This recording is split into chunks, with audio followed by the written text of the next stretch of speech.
via email only. Response notice of non-compliance with Julia whatever's demand. Dear Mr. Redacted. We serve as First Amendment counsel to the owner of the X account, Murray Hill Guy. Your client, Julia, redacted, agreed to a date with my client. She then asked him if he voted for Zoran Mamdani, implying that it mattered in the context of the date. And my client's response was to cancel the date and to post the exchange on his social media account. A few people laughed. That should have been the end of it. Instead, Julia then activated total batshit mode, threatening to call the police on him for tweeting out the interaction. That he, quote, would be hearing from her lawyer. I guess that you're the backup to that threat. In operative part, your demand states, we are reaching out regarding recent online posts and content that have referenced or appeared to reference our client, either directly or indirectly. While we understand the nature of social media commentary, certain representation may be construed as defamatory or damaging to our client's reputation and well-being. If the material remains online, we may need to consider further legal remedies. I sense by the tenor of your demand that you don't entirely believe in it yourself. I suspect that your conversation with Julia went something like, Julia, there's not a thing you can do about this. Are you out of your fucking mind? Then something, other than conviction in the ideas expressed, convinced you to say, fine, I'll send this stupid demand. I'm sorry, bro. I get it. Sometimes you just get stuck in a situation. I'm going to take your threat literally. That if my client does not remove this content from his social media, you're going to consider further legal remedies. You'll consider them, then realize that every one of them is fucking stupid. Then that will be the end of this. Or you can escalate this, and we can make you look even dumber. Your move. Sincerely, Mark Randazza. C.C. J. M. Wallman, President, Third Amendment Lawyers Association. Oh. Are courts overseas filled with this much drama as Massachusetts? No, not really. Our courts over here are very, very closed off. For instance, over here in Sweden, if I want to know about a certain case, I have to be there physically in the courtroom and take notes. Then, but if I want the entire transcript, I can't apply for it until after the trial is done. Then they have to make an assessment on how much, or if at all, they will send the transcript to me. And then I have to pay for it. So, yeah. So more or less from trial ending to when I can actually get the transcript, a few months. And by then, nobody's interested. Nobody's interested. Now, a little bit more Mark Randazza, because this is Mark Randazza. This is not an actual letter. This is him. Oh, hold on.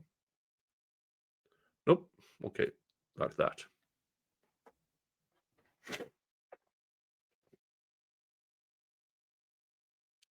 This is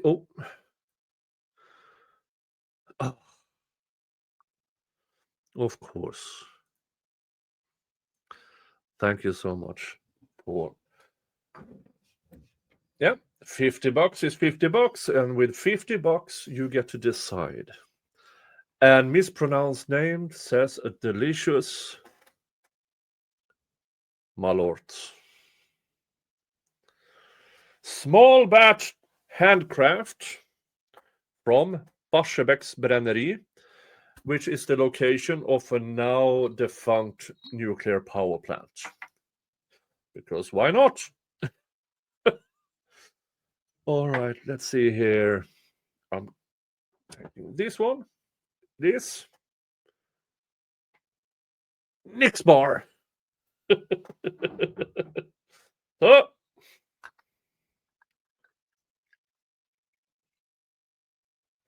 Jesus.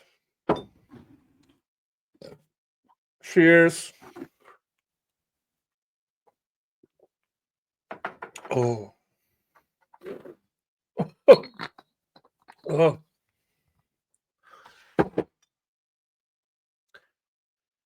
Why?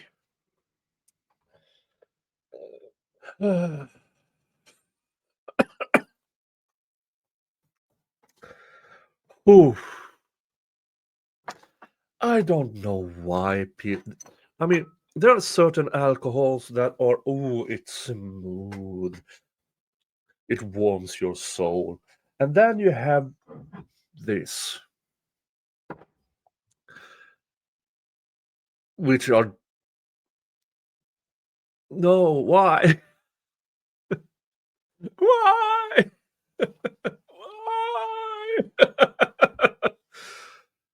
Why? Who? I mean, I understand like 100 years ago, bad alcohol, a bunch of herbs made it less dangerous. But I mean, nowadays. But then again, it's entertainment. Oh, all right. Paint thinner and seafaring. Oh, but thank you so much. Thank you so much for your support of this channel. All right. Mark Randazza, going to teach us a little bit about, I assume, his thought process behind the letters. The I declare confidentiality. You remember that episode where Michael Scott declares bankruptcy? Keep that in mind for this lesson, kids. This happens to all of us from time to time. A lawyer sends you a letter with some threatening language on it that he thinks accomplishes his goal of making it confidential. You know, like this. Confidential legal notice! Publication or dissemination is prohibited. Yeah, folks, even I know that's bullshit language. It's it. Oh. The correct legal response is suck my ass. Or whatever you want to say. Okay, fine. How about your point is invalid? Let's go with that. It is nicer after all. And I'm all about being nice. Now, here's one thing you can rest assured of. If someone puts that foolishness on their letter, it is because they're afraid of that letter getting out there. They can't possibly have confidence in what's in it. Look, I write a letter. I expect that it might wind up getting slapped on Simple Justice with Greenfield making fun of it. Even then, I can't seem to catch every typo. But you know what? If my name's on it, you can bet your ass that I'll own it. And here's why you can make the shuckle fuck who signed your letter own it by publishing the shit out of it, if you want.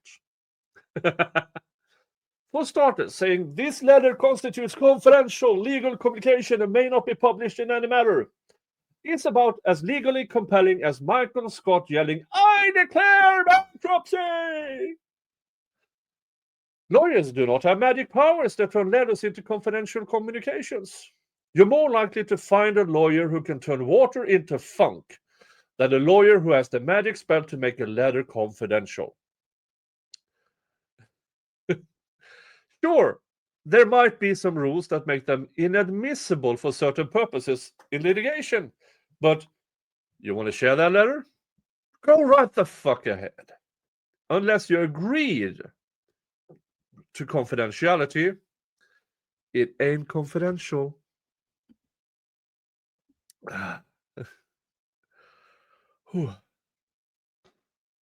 When I get one, I usually email the other guy and say, I'm not going to respond your request for confidentiality. I give them a chance to support their position. When they don't, I ask them if they want to give me something in exchange for confidentiality. So far, no takers. Then they realize, holy flaming peckballs! This Randazza character can see right through this. I declared confidentiality trick. Randazza has spell capability. Fuck! He's not a fighter. He's a goddamn level 9 ranger. And he's got druid spells. He just cast the see-through bullshit spell.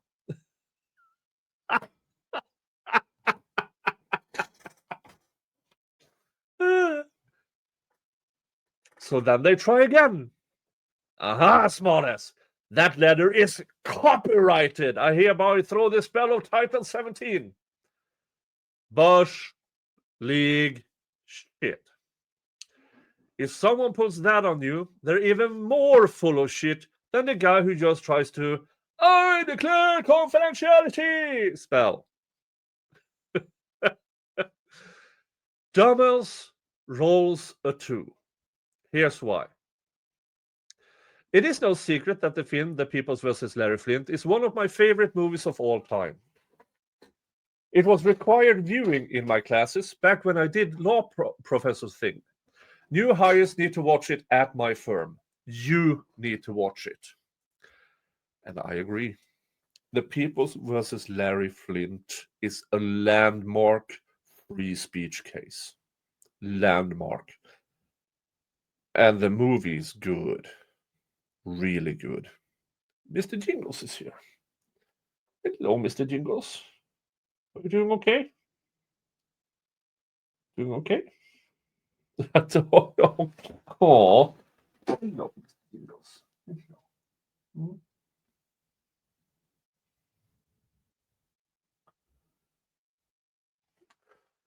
Folks, I'm cuddling with my cat here, so hold on for a minute.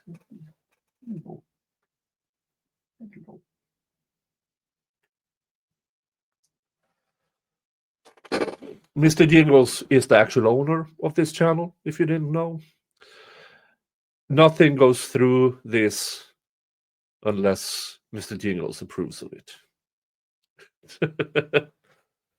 Better than Cousin Vinny? Well, two different kind of movies. Two different kind of movies. All right. Ow.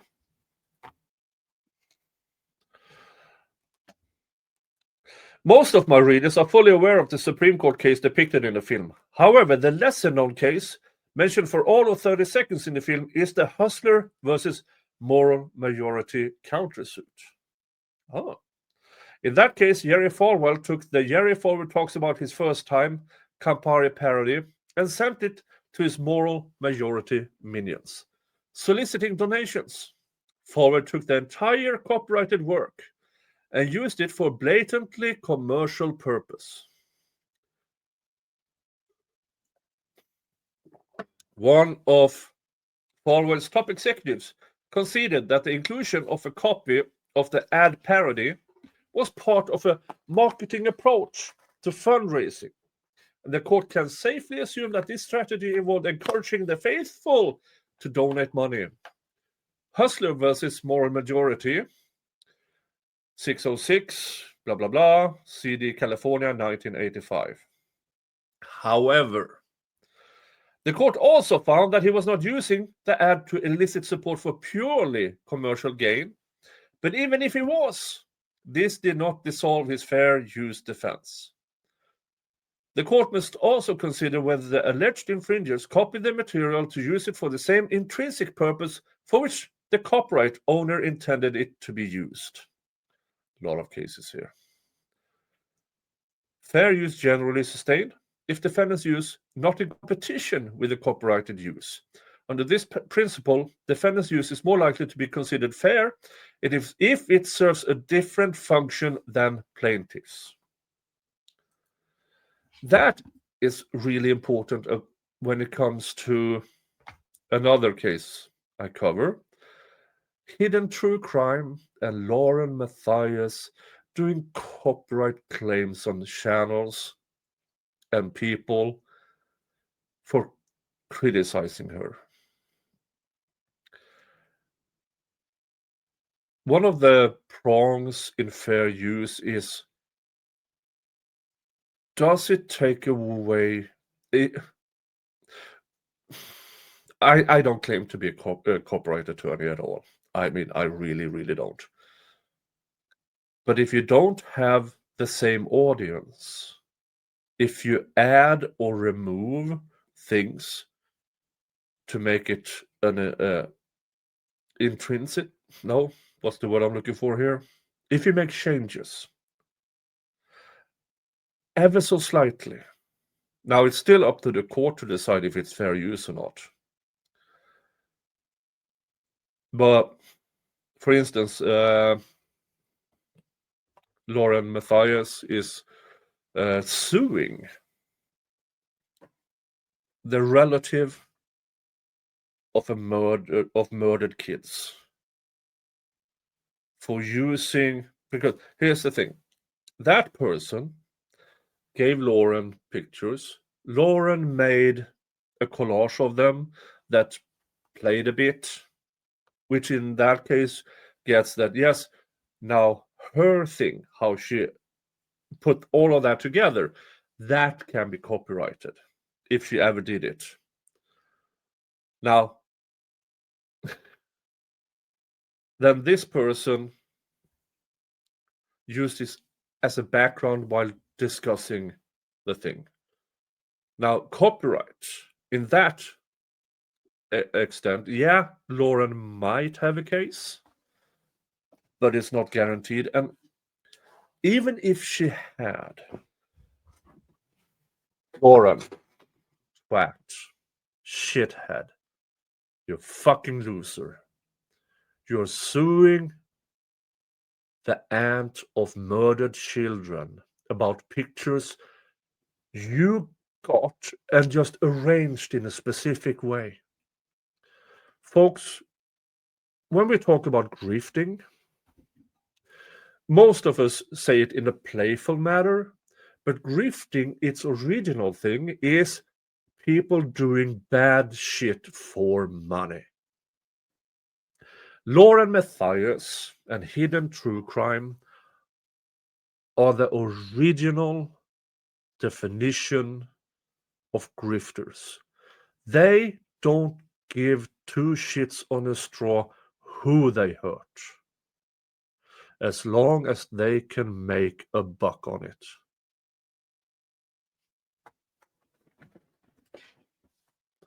We will talk more about Lauren Matthias later in this stream. All right, let's continue reading here. It was interesting because I didn't realize this here was connected somehow to the Lauren Matthias crap. In distributing, the parody followed evidently meant to provoke the anger of his followers and to comment on the level of obscenity in the work. The city of California also pointed out portions of the Copyright Act's legislative history, upon which a reposter of a demand letter can rely. The court discerns additional support for Forward's position in the legislative history to Section 107. The House report states, quote, when a copyrighted work contains unfair, inaccurate, or derogatory information concerning an individual or institution, the individual or institution may copy and reproduce such parts of the work as are necessary to permit understandable comment on the statements made in the work.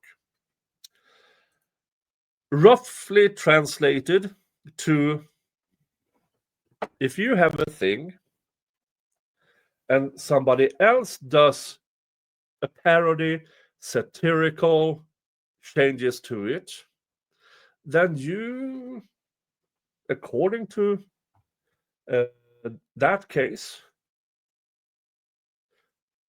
can use it to make corrective commentary. That's my interpretation. But again, don't trust me on that one. I don't do copyright law. Yeah. Accordingly, when a law firm sends you a cease and desist letter accusing you of illegal activity, you can use that letter to provide your own supporters with copies of it in order to effectively give your own views on the issue and to gather support for your case and to make fun of that shit. Because making fun of buffoons is classic fair use.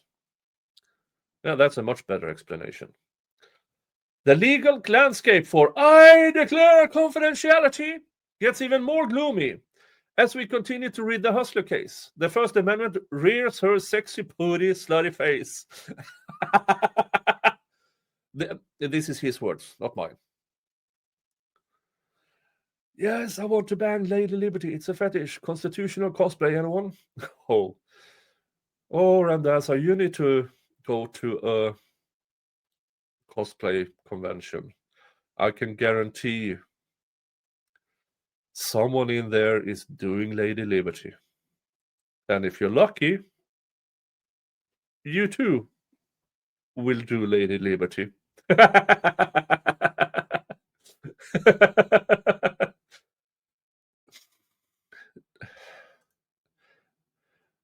No, Nexus, I will not repeat that sentence. I understand it might be clipped. Jesus. First Amendment considerations also enter into the court's assessment of the purpose and character of defendant's use. Although the First Amendment does not provide a defense to copyright infringement when an act of copying occurs in the course of a political, social, or moral debate, the public interest in free expression is one factor, favoring a finding of fair use. See Thompson Governor Committee versus Citizens for Gallin Committee, blah, blah, blah.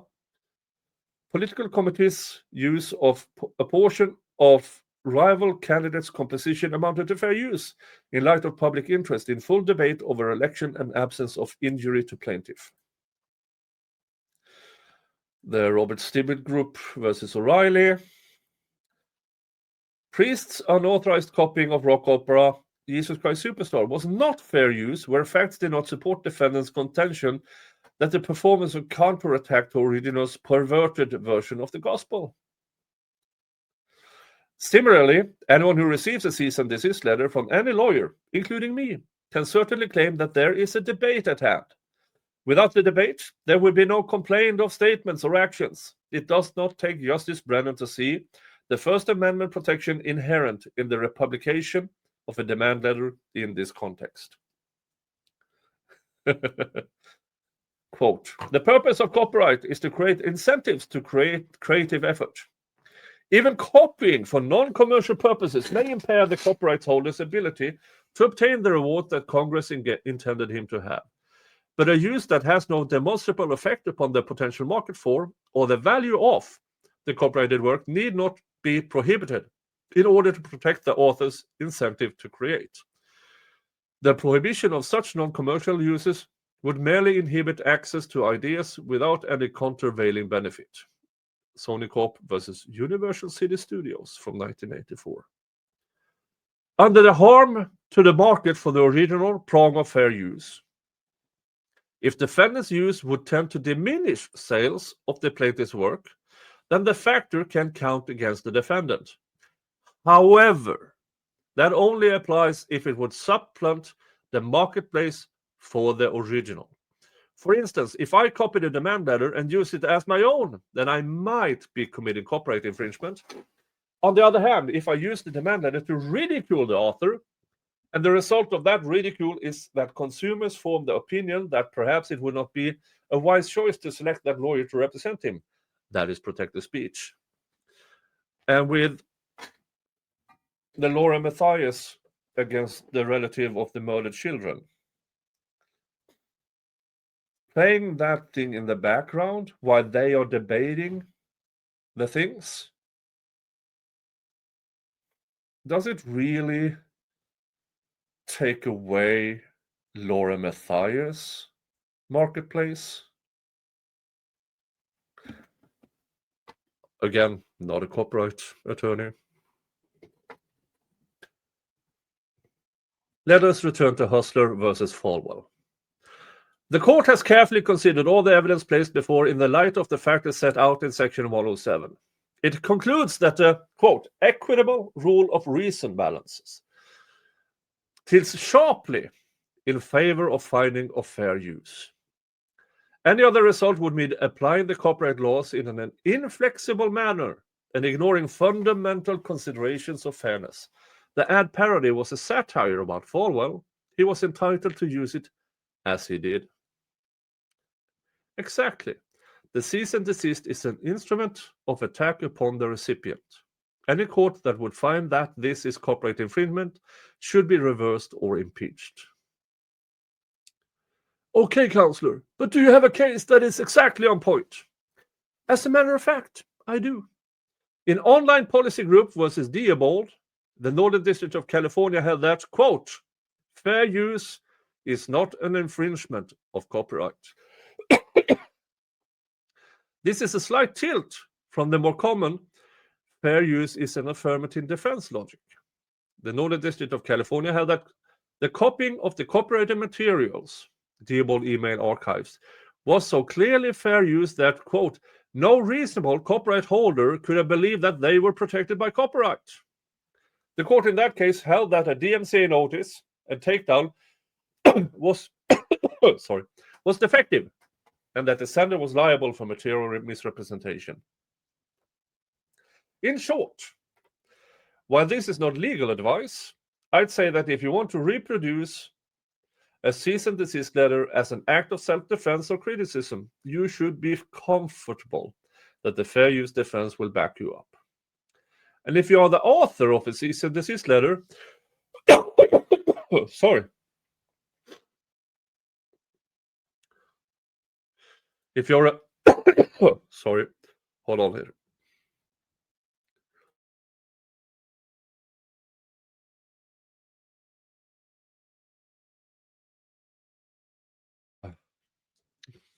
Sorry, I have to cough up something.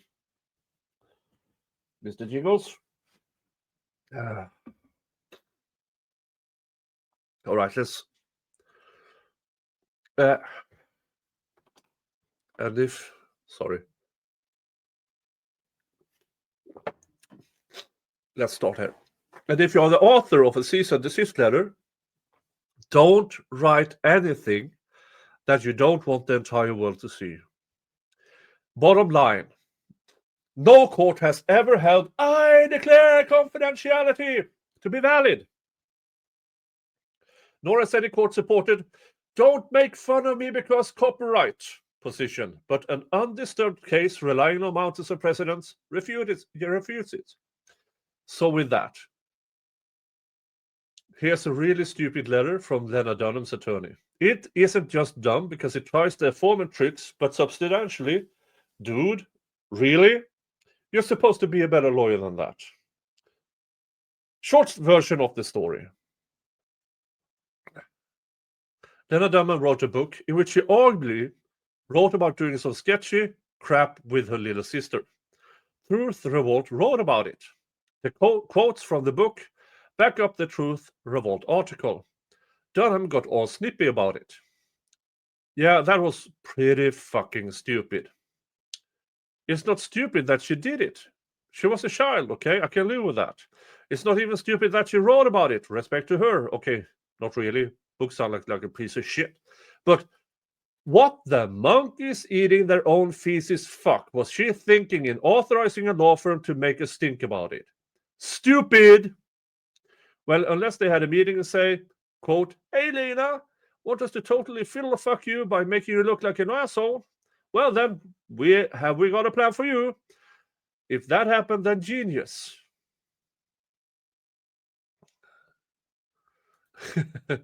This article constitutes confidential legal communication and may not be published in a manner.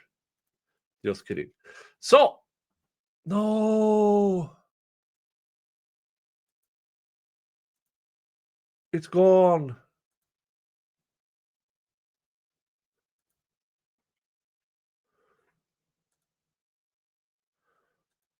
Let's see here what we can find about.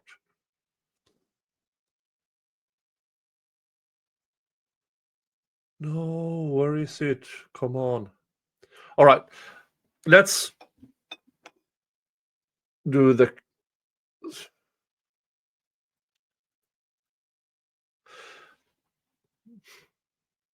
Lena Dunham responds to accusation that she did bad things to a younger sister. That's her. Grace Dunham tweeted the following in response to the furor a few hours later. Heteronormative deems certain behaviors harmful and others normal. The state and media are always invested in maintaining that as a queer person, I'm committed to people narrating their own experiences, determining for themselves what has and has not been harmful. And today, like every other day, is a good day to think about how we police the sexualities of young women, queer, and trans people. Lady, you wrote a book including molesting your younger sister. I don't think that has anything to do with queer and trans people. Unless you want to actually say that I'm allowed to do it because queer and trans. Seriously? Wow. Folks, I did not expect this.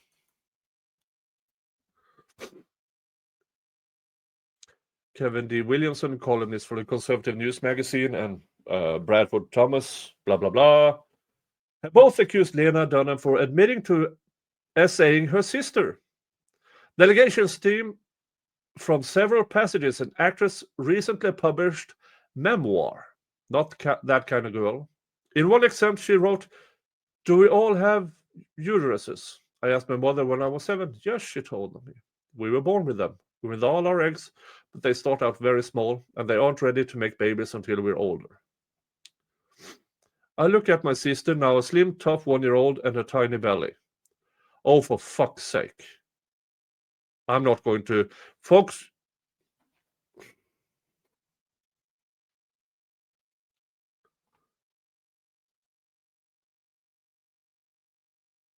I can't say these words on YouTube.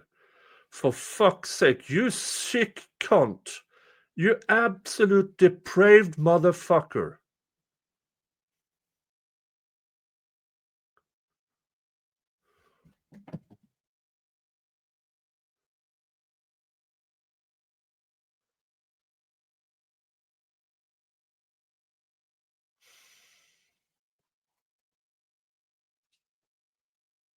Motherfucker.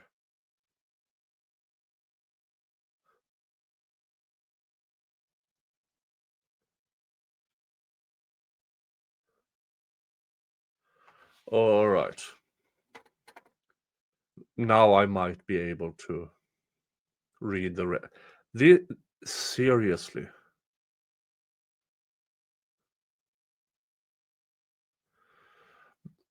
She then quotes the right-wing news story that I did bad things to my little sister isn't just LOA, it's really effing upsetting and disgusting.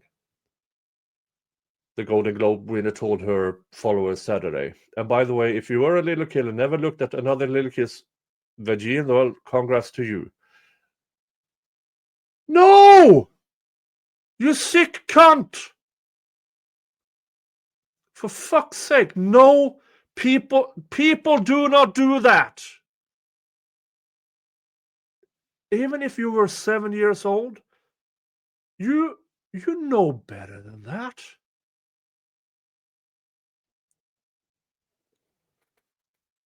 She says, and by the way, if you were a little kid, and usually this is stuff I can ignore, but don't demean sufferers. Don't twist my words. Back the fuck up, bros. I told a story about being a weird 7-year-old.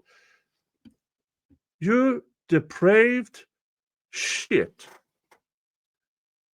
You're a rapist, Miss Lena Dunham.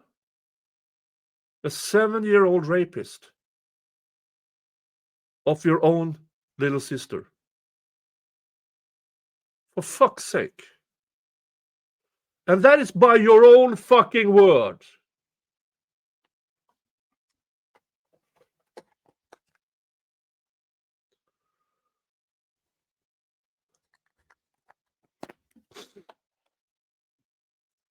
However, Dunham's defense only furthered the debate about whether she described molestation. And yada, yada, yada. Okay, this is way back from 2014.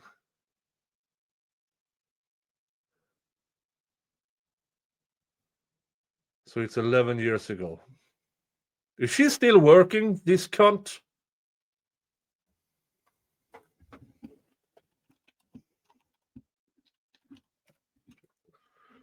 Yeah, she does. Of course she does. She still does movies and TV.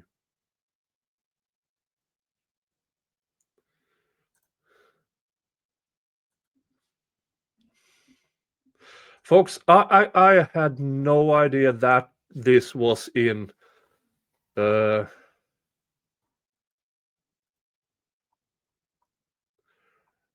Randazza's, that the link led to this. I honestly had no idea. Oh, for fuck's sake.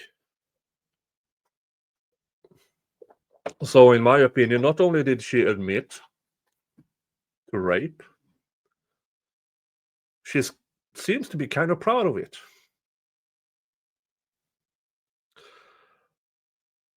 Which makes me ask the question, how many more?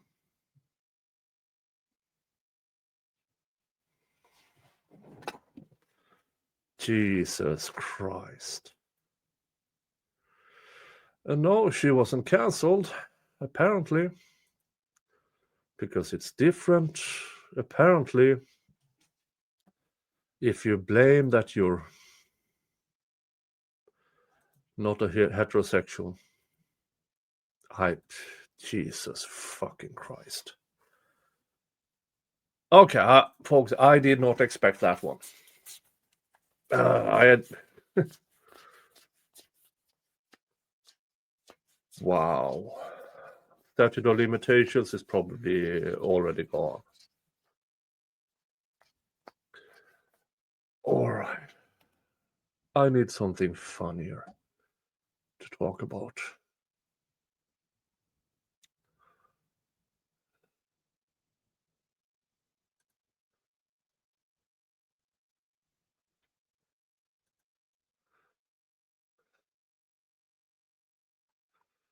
Let's see if I can find something fun instead. Which one is this?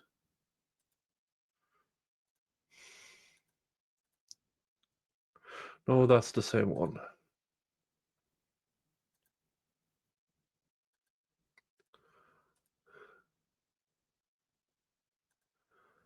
Dun, dun, dun.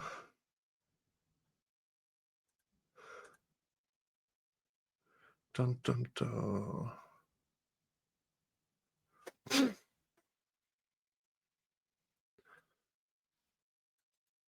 This sounds like fun. The Mormon Leaks letter.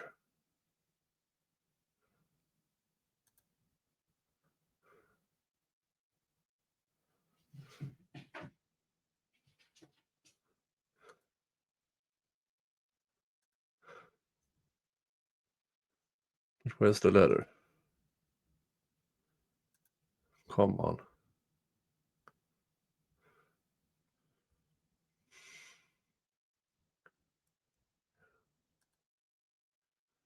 Dun, dun, dun. Where is the...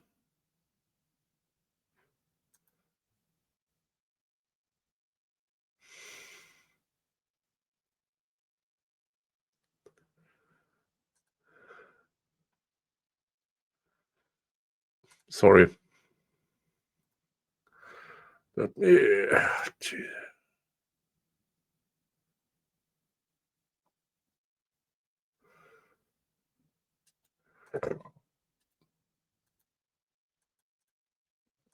Okay.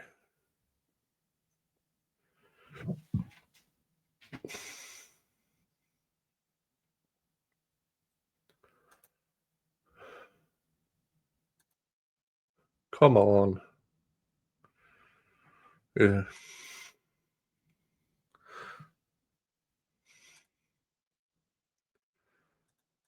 Okay, apparently.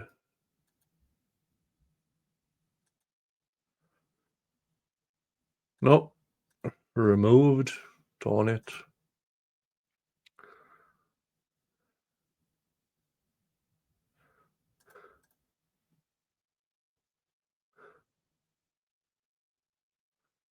Dun, dun, dun.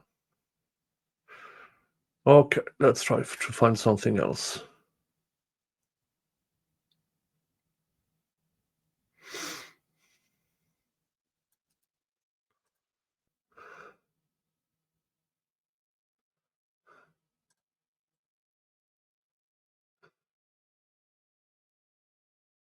No.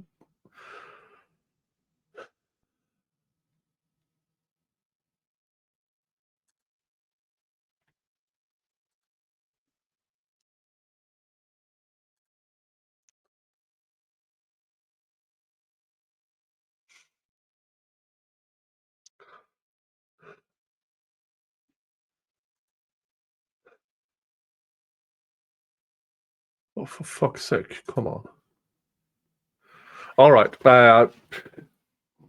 It seems like it's... Let's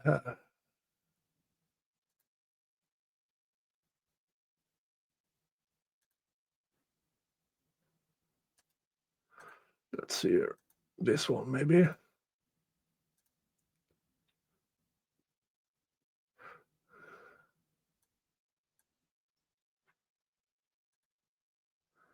For fuck's sake. Sorry.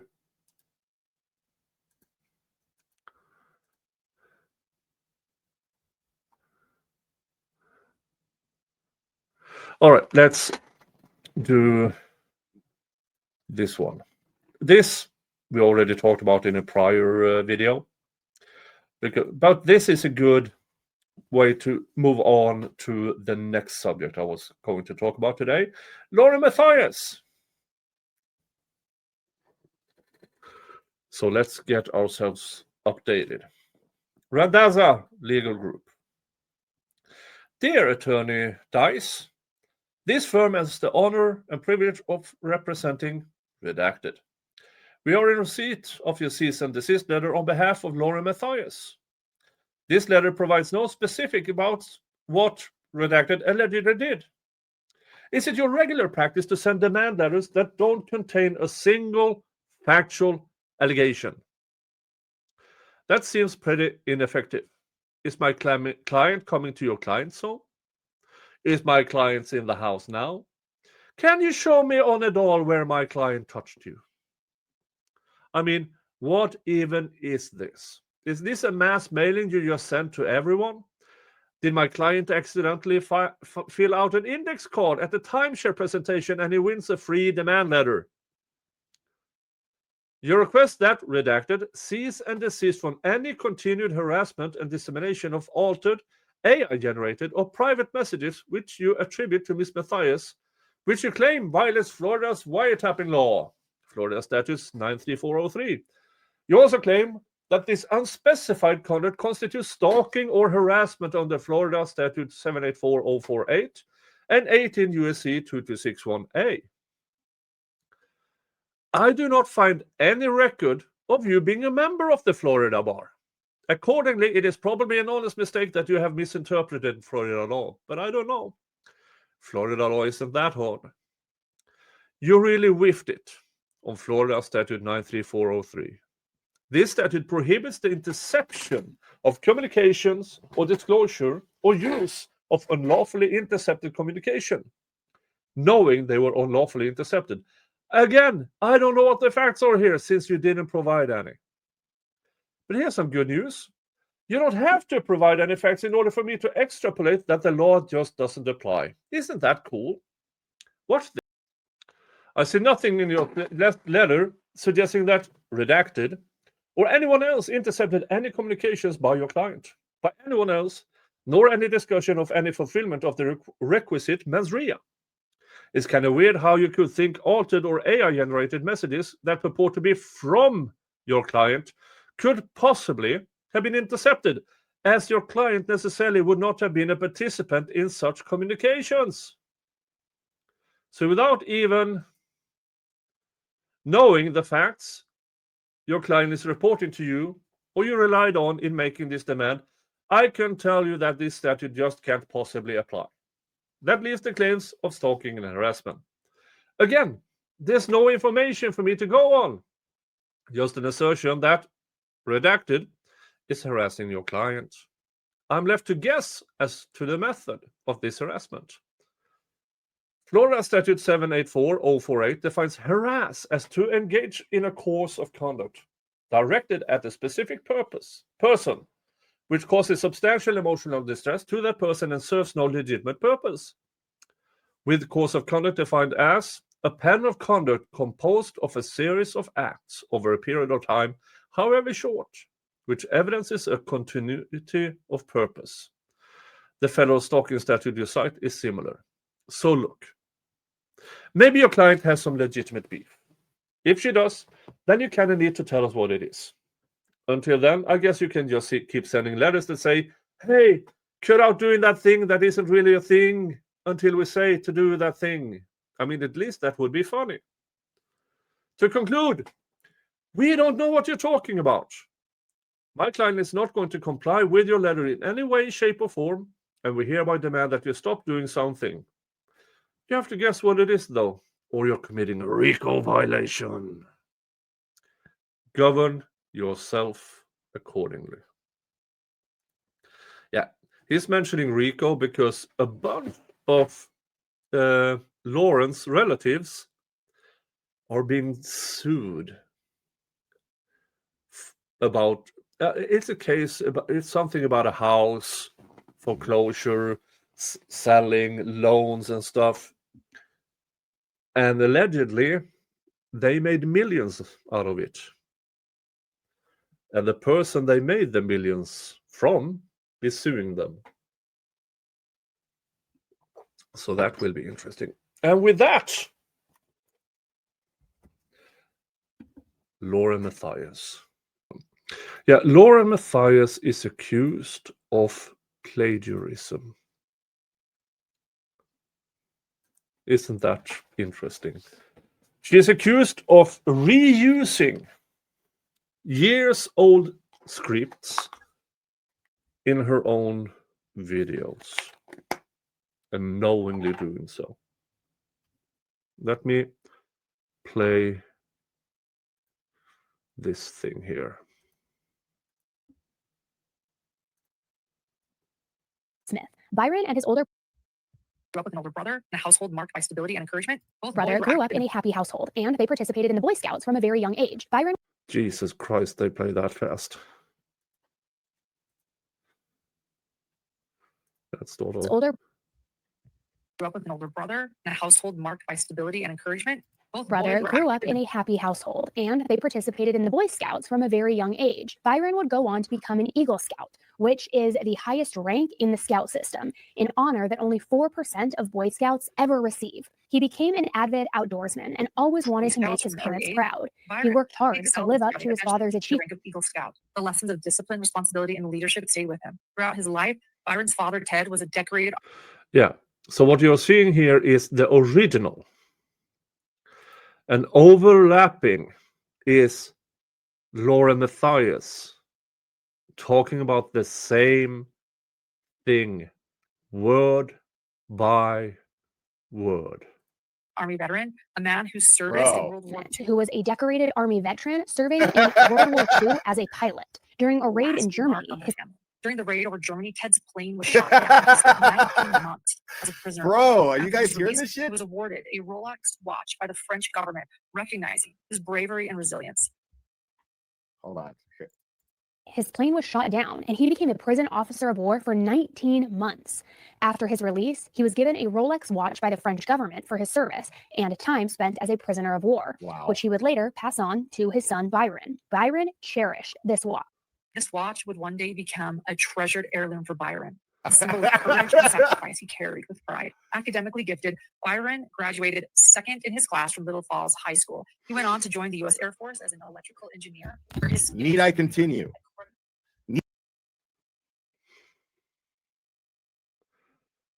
Yeah, isn't that weird? Now this video, I believe, is from 2022. And Lauren Matthias did almost word by word the exact same script a few years later. Isn't it strange that Lauren Matthias, who keeps sending out copyright claims, trying to strike channels, suing people, apparently does this little thing called plagiarism on her own material, with what she produces. Lauren, did you honestly think we wouldn't find out? Honestly. Did you actually believe? Because that original had over 1 million views. And you thought just because a couple of years have passed that you could simply do it again, word by word, and claim it as your own material.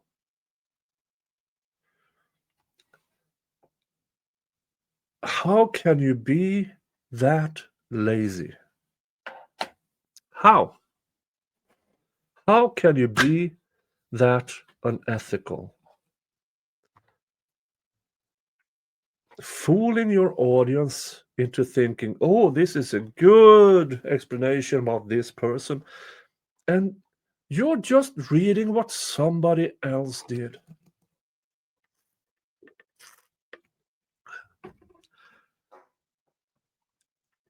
I don't get it. Now, folks, you have seen me read from documents, but I fucking show you the documents. Here is what I'm reading from.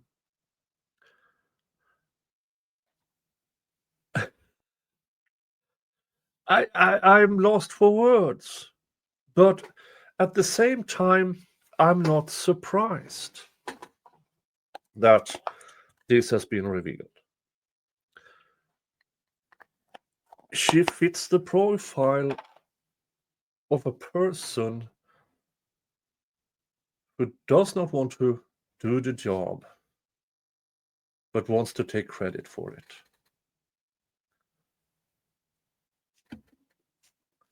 And always playing the victim when caught. And now, apparently, plagiarizing a 2 to 3 year old video. And she doesn't care. But at the same time, we know from the Delphi case how she and her supposed sidekick, the Peter Griffin lookalike, they didn't care about the truth there either. They saw a chance to make easy money by supplying their viewers with a false narrative because they knew it would make them money. Now, counter argument, Nick, aren't you making money out of this? Folks, if I wanted to make money, I would work more. This here is a hobby, what I'm doing here, content creating, and on a real, I believe the last year, if you go back 365 days, my absolute best day, I made $600. And oh boy, that was a lot of spins on the wheel of regrets. And it was a fundraiser, by the way, if I recall correctly. And usually I'm at like 40 to 50 bucks per day. Seriously, I don't do this for the money. It's a I love when you sponsor. I love that you are members, that the occasional super chat comes in. And what do I do with it? I go to the United States and I do some content from there. That is what you're getting for your money. And that is what, now, of course, about $350, $400 a month. That is what it costs for me to run this channel. Anything surplus, I do things with. Going to the United States, visiting courthouses, visiting places, visiting people, doing hangouts. I mean, even if I went broke even on this, where I only got in what I put in myself, I would do it.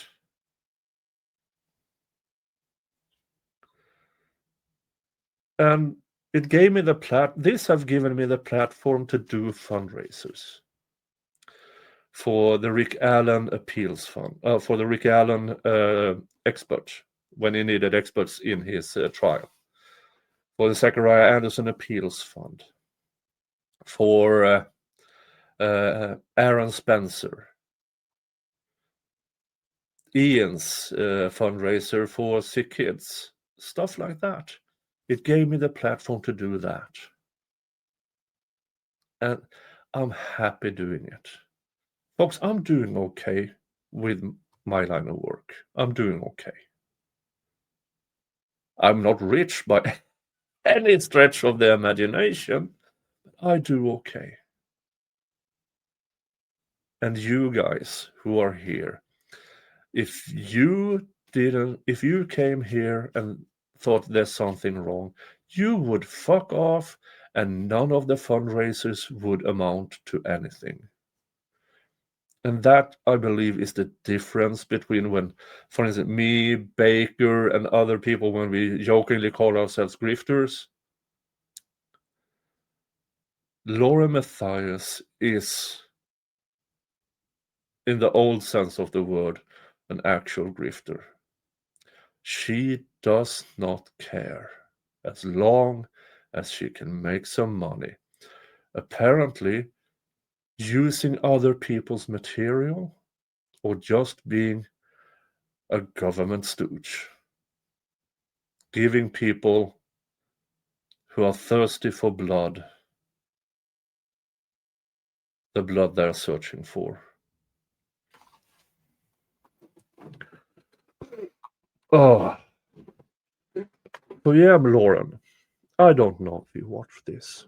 I don't really care if you do or don't. You wanted us to stop talking about you. That's not going to work because you do stupid things.